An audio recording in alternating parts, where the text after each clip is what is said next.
por que o seu próprio corpo parece estar em guerra com este planeta. Somos a única espécie que sofre de dores crônicas nas costas, que se queima mortalmente sob o sol ou que precisa cortar o próprio cabelo apenas para conseguir funcionar. A evolução deveria nos tornar aptos, mas para os humanos, a Terra parece fora de sintonia. Nossos relógios internos se recusam a seguir um dia de 24 horas e existem 223 genes no nosso DNA que, teoricamente, nem deveriam existir. Afinal, o que somos nós? Um mistério da evolução ou um experimento biológico deixado para trás por arquitetos ancestrais? Hoje, vamos analisar as evidências que a ciência convencional raramente menciona. Do sangue azul às máquinas microscópicas que caminham dentro das suas células agora mesmo, chegou a hora de encarar a verdade. Talvez nós não sejamos daqui. Vamos nessa.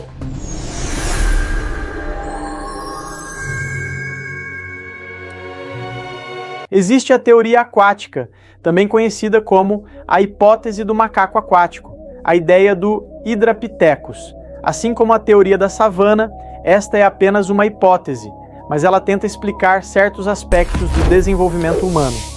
Segundo essa visão, após deixarem a selva, nossos ancestrais não se mudaram para a savana, mas sim em direção à água, mares, rios e lagos, para nadar e mergulhar. Aqui estão alguns traços humanos associados à teoria aquática. Humanos modernos são capazes de mergulhar graças ao controle voluntário da respiração. Além disso, os humanos possuem o que é conhecido como reflexo de fechamento das vias aéreas quando submersos. Esse reflexo é ativado automaticamente quando a água toca o rosto. A via aérea não é totalmente separada do esôfago e a laringe fica em uma posição relativamente baixa na garganta. Uma estrutura semelhante é encontrada principalmente em mamíferos aquáticos, como as focas. Isso permite o controle da respiração, a capacidade de prender o fôlego e o mergulho. O corpo humano tem uma necessidade vital de iodo e cloreto de sódio, que são abundantes em frutos do mar. A falta de iodo na dieta leva a distúrbios na tireoide. Existe também a possibilidade de manter uma dieta composta quase inteiramente por recursos marinhos, como ocorre, por exemplo, na culinária tradicional japonesa. Há também a presença de leves membranas entre os dedos das mãos e dos pés.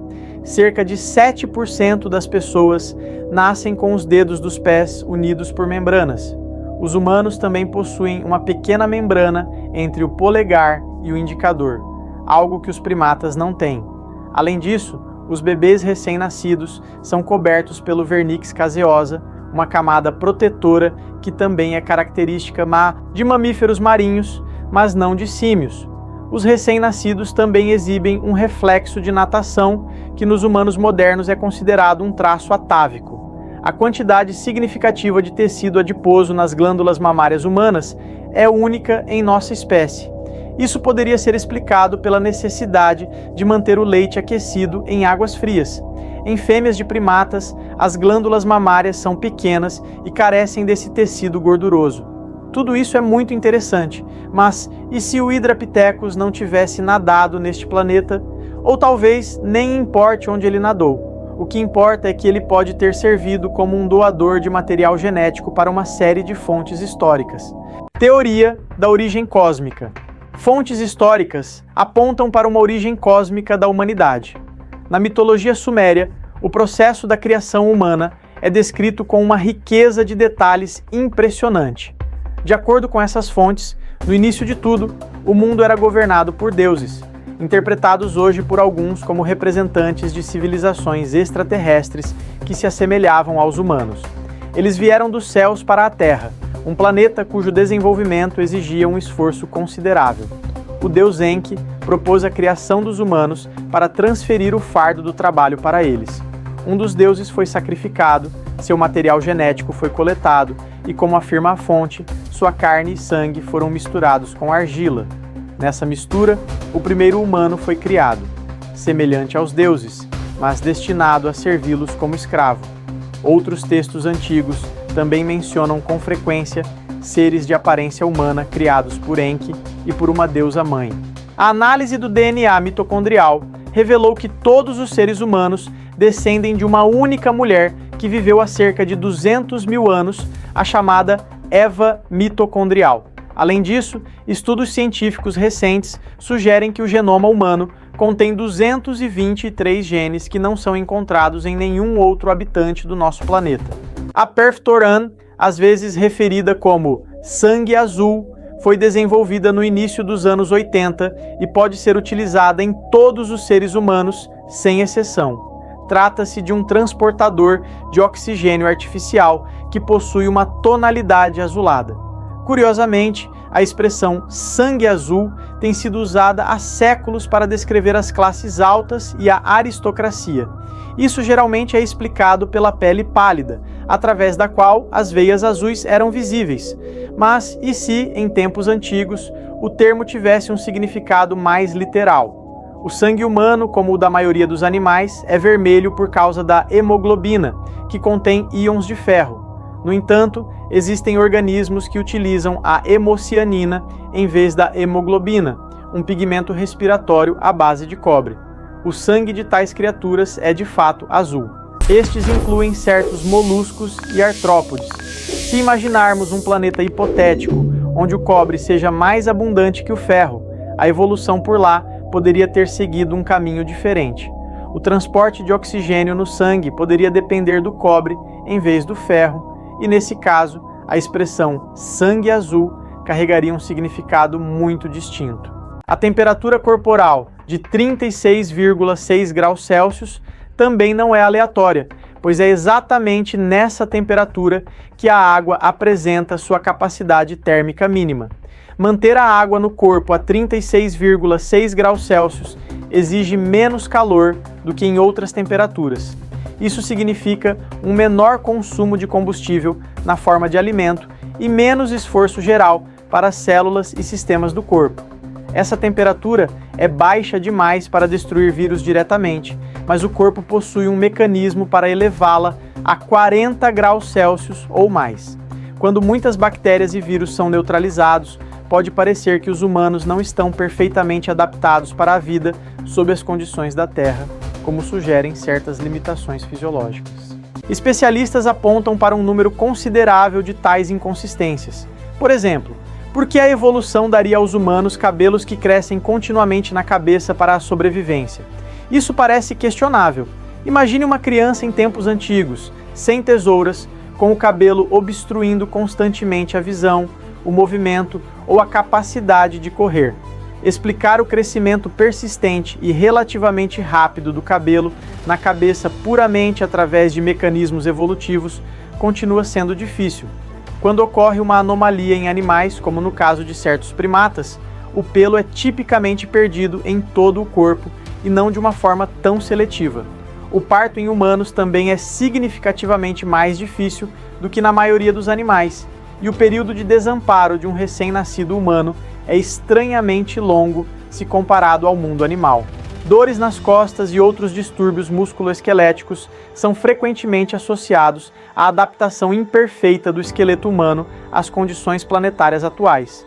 Humanos podem quebrar membros em quedas da própria altura, algo raramente observado em animais. Sem roupas, os seres humanos conseguem sobreviver apenas em uma faixa de temperatura muito estreita, aproximadamente entre 20 graus Celsius e 26 graus Celsius.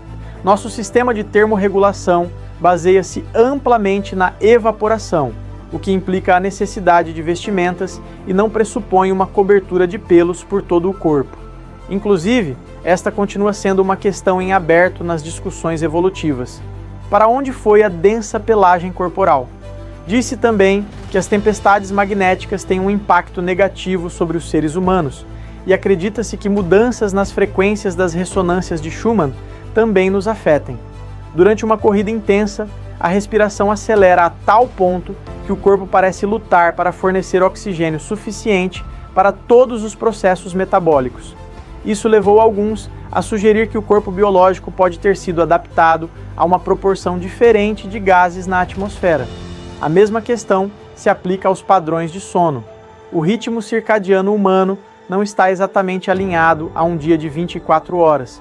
Pessoas que passam longos períodos em isolamento completo, como espeleólogos, por exemplo, frequentemente mudam para um ciclo diário mais longo, de 26 a 32 horas. Houve até um caso documentado de um ritmo quase circadiano de 56 horas. Essa característica incomum levou alguns a especularem que um dia de 24 horas pode não ser a base natural do corpo. Se pudéssemos encolher até a escala nanométrica e viajar para dentro de uma célula viva, veríamos motores elétricos, sistemas de correias transportadoras, linhas de montagem e até robôs caminhantes. De acordo com biólogos, cerca de 40 máquinas moleculares conhecidas pela ciência operam dentro de uma célula viva. Elas transportam cargas ao longo de trilhos moleculares e agem como interruptores que ligam e desligam processos químicos. Essas máquinas moleculares geram energia para sustentar a vida, contrair nossos músculos e construir outras máquinas moleculares. Por exemplo, a próton ATP sintase é o menor motor elétrico biológico da natureza, medindo apenas cerca de 10 nanômetros de largura. Com sua ajuda, os organismos vivos produzem trifosfato de adenosina, ATP. O ATP armazena uma quantidade significativa de energia que é usada para alimentar uma ampla gama de reações bioquímicas. Como um estivador, ela carrega vários tipos de carga, mitocôndrias, lisossomos, utilizando moléculas de ATP como combustível. Visualmente, a cinesina se assemelha a uma minúscula figura de brinquedo tecida com fios finos de corda. Quando uma extremidade da molécula consome energia, uma molécula de ATP, a outra libera um componente envolvido na produção de energia, o ADP. O resultado é um ciclo contínuo de entrada e saída de energia que permite a realização de trabalho útil. Pesquisas mostraram que a cinesina é capaz de caminhar rapidamente pela célula. Em suas pernas semelhantes a cordas, com cada passo medindo apenas cerca de 8 nanômetros, ela pode percorrer distâncias de até 800 nanômetros, algo enorme na escala celular. Em outras palavras, ela dá cerca de 100 passos por segundo. Tente imaginar tais velocidades no mundo humano. Caminhando ao longo das vias de microtúbulos, a cinesina transporta uma vasta gama de cargas dentro da célula. Tudo isso se assemelha ao produto de uma civilização capaz de criar formas artificiais de vida, e pesquisas recentes sugerem que isso pode não ser puramente especulativo. Capazes de criar nanorobôs artificiais que poderão um dia viver e operar dentro do ambiente intracelular. Já nos anos 90, cientistas britânicos da Universidade de Sheffield desenvolveram o primeiro shuttle molecular, um dispositivo sintético capaz de realizar movimentos moleculares controlados. Ele foi construído usando um rotachano, uma estrutura artificial na qual uma molécula em forma de anel é enfiada em uma molécula linear. Em 2010, um grupo de bioengenheiros americanos liderado por Milan Stojanovic criou um nanorobô molecular capaz de se mover ao longo do DNA. Durante o experimento, os cientistas conseguiram observar seu nanorobô dar, de forma independente, 50 passos e percorrer uma distância de 100 nanômetros. O robô, que se assemelha a uma minúscula aranha, consegue executar de forma autônoma vários comandos: seguir em frente, virar e parar. Apenas 3 anos depois, bioengenheiros ingleses e escoceses, sob a liderança de David Ley, criaram o primeiro nanotransportador molecular do mundo, uma nanomáquina capaz de montar peptídeos, que são proteínas curtas. Na natureza, essa tarefa é realizada pelos ribossomos, organelas encontradas dentro das nossas células. Os bioengenheiros basearam sua máquina em uma molécula de rotachano e, ao longo de seu eixo, foram capazes de montar uma proteína com propriedades específicas a partir de aminoácidos individuais. Portanto, se cientistas na Terra já são capazes de criar vida artificial, por que essa possibilidade não estaria disponível para outras civilizações? Nesse sentido, as discussões sobre um criador começam a assumir um significado um pouco diferente, não acha? Deixe nos comentários o que você pensa sobre tudo isso e, se o assunto te interessa, demonstre com um like. Continuaremos cavando mais fundo. Até a próxima!